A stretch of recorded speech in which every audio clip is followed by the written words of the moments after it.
আসসালামু আলাইকুম। সবাই কি আলহামদুলিল্লাহ ভালো আছে নাকি? প্রথম ফরিদপুরে চলে আসি, তখন 40তম বিসিএস এর প্রিলিমিনারি হয়ে গিয়েছে, রিটার্ন হয়নি।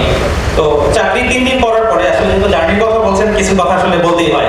এরকম প্ল্যাটফর্ম আসলে সবসময় পাবো না, বা আপনারাও আসলে শুনতে চান যে ভাই আসলে চাকরি করে কিভাবে বিসিএস ক্যাডার হওয়া যায়। তো আমার জার্নি শুরু হয় ভাই, আমি 2016 সাল থেকে বিসিএস এর পড়াশোনা শুরু করি। 2011 সালে কৃষি বিশ্ববিদ্যালয়ে কৃষি অর্থনীতিতে ভর্তি হই। তো এরপর থেকে 2016 সালে আমি 3 জেলা দিয়ে আসি। অনেকের মাথায় একটা প্রশ্ন থাকে, ভাই আমরা হুজুর মানুষ কি আসলে ক্যাডার সার্ভিসে সুপারিশপ্রাপ্ত হয় কিনা। ভাই আপনারা বিশ্বাস করেন এগুলো কোনো বিষয় না। যখন মাস্টার্স শুরু করি, আমাদের ইকোনমিক্সের একজন স্যার ছিলেন, আলামিন স্যার, উনি তখন লেকচারার। উনি একদিন সামনে এসে বললেন, ভাইয়া তোমাদের মধ্যে স্মার্টনেস জিনিসটা কি? তো আমি সামনের বেঞ্চে বসা, যেরকম আপুরা সামনে বসা,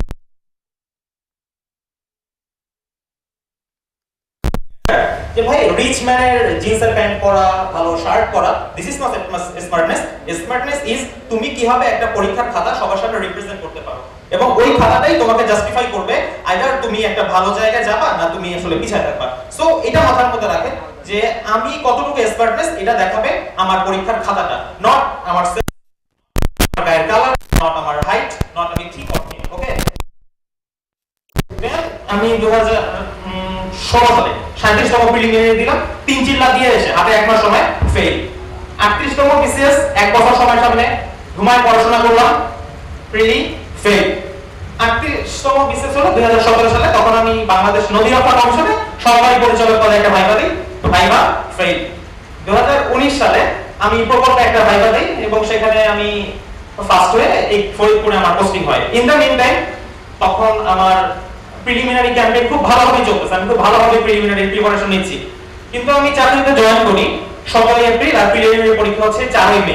এই মাসের মধ্যে যে ওই ডাইজেস্ট আছে না, অ্যাসিওরেন্স ডাইজেস্ট, ওই ডাইজেস্টটা ছোট ছোট পাতলা করে নিছিলাম, যে যেটা যেটা আমরা বিজ্ঞানের বায়োলজি শেষ করব আর আস্তে আস্তে হচ্ছে ফিজিক্স পার্ট শেষ করব। এটা জন্য আপনার ডেডিকেশন লাগবে। আপনি বিআরটিসি বাসের পিছনে বসে এটা সবাই পারবে না, কিন্তু আপনি পারবেন যদি আপনার মধ্যে ওই জিনিসটা থাকে যে আমাকে কিছু একটা করতে হবে, অ্যাট লিস্ট আমার আব্বা আমার জন্য হলো। দেন 40তম বিসিএস এর প্রিলিমিনারি হয়ে গেল, জগন্নাথ অবস্থা হওয়ার পরে আমি ফরিদপুরে আসলাম। 3 দিন চাকরি করার পরে 15 দিনের বেতন নিয়ে মাইনাসিং চলে গেলাম। মাইনাসিং এ হলে যাওয়ার পরে শুনলাম যে রাজু ভাই মাইনাসিং এ আসতেছেন। মাইনাসিং এ অলগা নদীবাগের অপোজিটে আমাদের কনফারেন্স টাকাটা। তো আমাদের মাইনাসিং যে ব্রাঞ্চটা, ভাই আমি কিন্তু ফরিদপুরে 41তম রিটার্নের সেবা দিচ্ছি, হ্যাঁ। আর মাইনাসিং থেকে কিন্তু আমার যাত্রা শুরু কনফিডেন্সের সাথে। ওইখান থেকে জায়গা হতো না, এখানে যেরকম আলহামদুলিল্লাহ ফুল, ওইখানে পাশে আবার জায়গা আছে, আমরা সাইডে বেঞ্চ করে ওইখান থেকে রাজু ভাইকে দেখতাম রাজু ভাই কি বলতো। রাজু ভাই আমার মনে আছে, রাজু ভাই এখানে দাঁড়ায় একটা একটা করে রিটার্নের জিনিস বোঝাচ্ছে। রাজু ভাই একটাই কথা, ভাই আপনার যদি ক্যাডার হতে হয় আপনাকে রিটার্ন ভালো করতে হবে। কারণ আমিও পরবর্তীতে যেমনি হোক 40তম প্রিলি টিকে গেলাম। টেকার পরে 40তম যখন রিটার্ন কোচিং করবো তখন আসলে এখানে কনফিডেন্স ছিল না, তাই না, কোন একটা কোচিং এর সহায়তা যেহেতু আমাকে তো করতে হবে। করলাম তো 40 নন ক্যাডার, এখন আমরা নন ক্যাডার আমি রুবেল ভাই, তুষার ভাই। তো 40 যখন ভাইভা ডেট চলে আসে, এই সময় রুবেল ভাইটা খুব ব্যতিব্যস্ত, ওনাদেরও রিটেন। তো আমরা ওই সময় ভাই কনফিডেন্স কি আনা যায় কিনা, কনফিডেন্স কি আনা যায় কিনা, তখন রুবেল ভাইটা কেমনে হোক কনফিডেন্স নিয়ে আসলেন। আমাদের ওই সময় এখানে করোনা, আমরা তো আসলে চাকরি করে যে সুবিধাগুলো কনফিডেন্স থেকে পাইছি, এটা আসলে অন্য কোনো কোচিং সেন্টার আমাকে দিত কিনা এটা আমি বলতে পারবো না। কারণ যখন পরীক্ষাগুলো হতো আমার অফিস 5টা পর্যন্ত, আমি কিন্তু আমাদের সিরাজ স্যারকে বলে দিতাম যে স্যার আমি কিন্তু 5টার পরে আসবো, অথবা 5:30 বা কখনো আমার সন্ধ্যা হতে পারে। বলো ভাই আপনি যখনই আসেন আপনি পরীক্ষা দিয়ে যেতে পারবেন, কোনো সমস্যা নেই। রিটেনের সময় আমি, ফারহানা আপু, রুবেল ভাই, আমরা 5 থেকে 6 জন মিলে আমরা রিটেনের কোচিং করছি। এবং আমরা যে সাপোর্টটা পাইছি বিশেষ করে অনলাইনে এবং অফলাইনে, অনলাইনে বিশেষ করে কেউ যদি নাইবা স্যারের বিজ্ঞান ক্লাস না করে সে জেনারেল ক্যাডার হতে পারবে না। নাইবা স্যারের বিজ্ঞান ক্লাসের যে খাতাগুলো আলাদা মধ্যে আমি 40, 41, সামনে যদি 43 টিকেটের ভাইবো আছে, 44 যদি টিকেটের ভাইবো আছে, ভাই বিসিএস রিটেন যখন আপনি দিতে যাবেন আপনার ওই মোটা বই পড়ার সুযোগ থাকবে না। তো আপনি যদি নাইবা স্যারের খাতা পড়েন, আমি স্পেসিফিকভাবে নাইবা স্যারের খাতা কথা বলতেছি কারণ আপনার জেনারেল ক্যাডার পাওয়ার জন্য নাইবা স্যারের বিজ্ঞান নোট এটা আপনার প্রিলিমিনারিতে কাজে লাগবে, এটা আপনার রিটেনেও কাজে লাগবে। এবং বিসিএস কনফারেন্সে আমাদের রাহাত স্যার যে আমাদের ইংরেজির ক্লাসগুলো নিয়েছেন এবং অন্যান্য আরো স্যাররা ইংরেজির ক্লাসগুলো নিয়েছেন, ভাই অনুবাদে যদি আপনি ভালো করতে না পারেন ভাই আপনার পরীক্ষার হলে বসে কাটতে হবে, কারণ আপনি 50 মার্কের যে এসে আছে ওটা আপনি লিখতে পারবেন না। এই সব মিলেই আসলে ভাই বিসিএস জার্নিটা। এখন আমার মনে হচ্ছে ভাই আপনার সময়কে কাজে লাগাতে হবে। যারা আমার এখানে ছোট ভাইরা আছেন বা অনেক বড় ভাইরা আছেন, আমি ভাই 3 তারিখে আগে আপনাদের কাতারে ছিলাম, আমার কিচ্ছু ছিল না। ইভেন আমি 2022 সালে বিয়ে করি ফেব্রুয়ারি মাসে, মার্চ মাসে আমার 40তম রেজাল্ট দিছে। তো আমার ভাই তালি করে দেই, ভাই তালি করে দেই, মার্চ মাসে আমার 40তম রেজাল্ট দিছে। আমি নন ক্যাডার, এই পাশে ফোনে আমার ওয়াইফ কাটতেছে, এবার আমি কাটতেছি, কারণ কিছু হয় নাই তো এখনো। এরপরে আমি বাংলাদেশ কৃষি গবেষণা ইনস্টিটিউট, যেহেতু আমি একজন কৃষিবিদ, আমি কৃষি গবেষণা ইনস্টিটিউটে আবার ভাইবা দিলাম সায়েন্টিফিক অফিসার পদে, হয়নি। এরপরে আরো 2টা ভাইবা দিলাম, হয়নি। যাক রিসেন্টলি মেল গুফিটাতে আমি সহকারী ব্যবস্থাপক পদে সুপারিশপ্রাপ্ত হয়েছে, আমার পুলিশ ভেরিফিকেশন হয়ে গেছে, তো সামনের মাসে ওখানে জয়েন করব। তো আমি রেজাল্টের দিনের কথা বলি। রেজাল্টের দিন তো সকাল থেকে একটা হাইপ যে আজকে রেজাল্ট হবে, আজকে রেজাল্ট হবে, কি হবে। তো মাগরিবের নামাজ পড়ে আসছি, নামাজের পরে 2 রাকাত নফল নামাজ পড়লাম, যদি রেজাল্ট পাওয়া যায় আর কি হাতে। তো আসার পরে রেজাল্ট দেখলাম, তো কোন সাইট থেকে না, পিএসসি ওয়েবসাইট থেকে ডাউনলোড করলাম। তখন আমি অফিসে বসা, মাগরিবের নামাজের পরে বাসায় যাই না। তো সার্চ দিলাম, আমাদের তো ময়মনসিংহ এর কোড 180056 রোল দিলাম, 4 দিলাম, দেখি অ্যাডমিন একটা কুকি মারতেছে। আমি অ্যাডমিন তো জীবনে হবে না। 49 দেখলাম, দেখি প্রথমের দিকে 7 নম্বরে গুনলাম 1 2 3 4 5 6 7।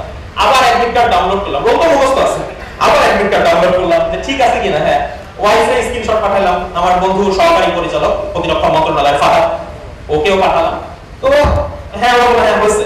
তো এরপরে পাশে ভিডিও কল দিলাম, ভাই that was the most finest moment in my life ever. এপাশে আমার আম্মু কাঁদতেছে, এবার আমি কাঁদতেছি, এপাশে আমার ওয়াইফ কাঁদতেছে। ওই পাশে আম্মু শুধু মাগরিবের নামাজ পড়ে বাসায় ঢুকছে, আম্মু বলছে তোমার ছেলে তো চাকরি হয়ে গেছে। ভাই এটা আপনি মানে বুঝে হ্যাপিলি ফিলিং, আসলে এটা হ্যাপিলি ফিলিং। এজন্য আসলে আপনারা যারা এখানে আছেন ভাই কষ্ট করেন, অ্যাট লিস্ট নিজের আব্বু আম্মুর দিকে তাকায় হলো আল্লাহ তাআলার কাছে দোয়া করেন।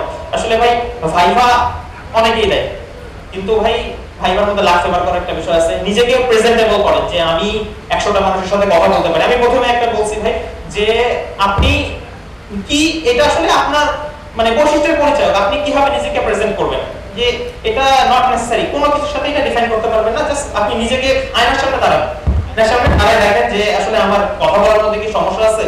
আপনি অনেক মত ভাবে দিতে পারেন, তারা আপনার ভুলগুলো ধরায় দেবে, আপনি ওগুলোভাবে কাজ করেন। যদি কাজ করেন একটা সময় দেখা যাবে আল্লাহ তাআলা আপনার একটা উত্তম রিজিকের ফয়সালা করছে। সর্বোপরি বিসিএস কনফিডেন্স বেলাল আহমেদ রাজু, ফরিদপুর শাখা।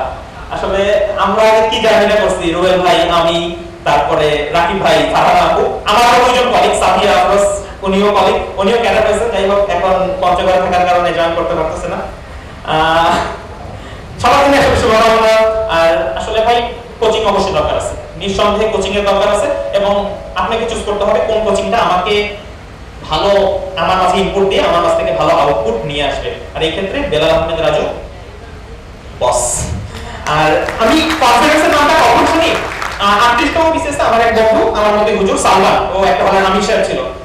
রাজু হয়তো ময়মনসিং সম্পর্কে জানেনি, আমাদের ক্যাম্পাস থেকে ময়মনসিং থেকে অনেক দূরে আসলে শাখাটা, সত্যি কথা।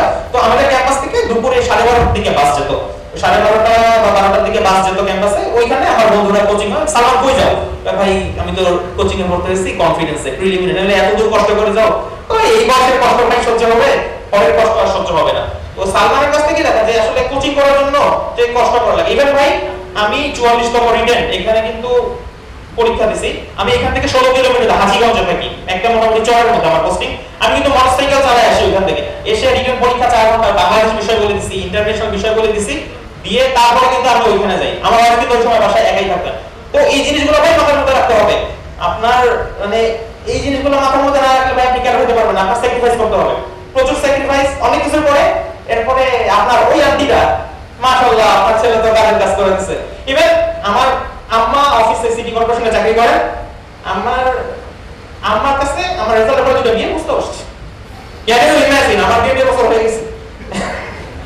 এই জন্য ভাই পড়াশোনা করেন, আল্লাহ তাআলার কাছে দোয়া করেন, আল্লাহ তাআলা ইনশাআল্লাহ উত্তম জীবনের ব্যবস্থা করবেন। আসসালামু আলাইকুম।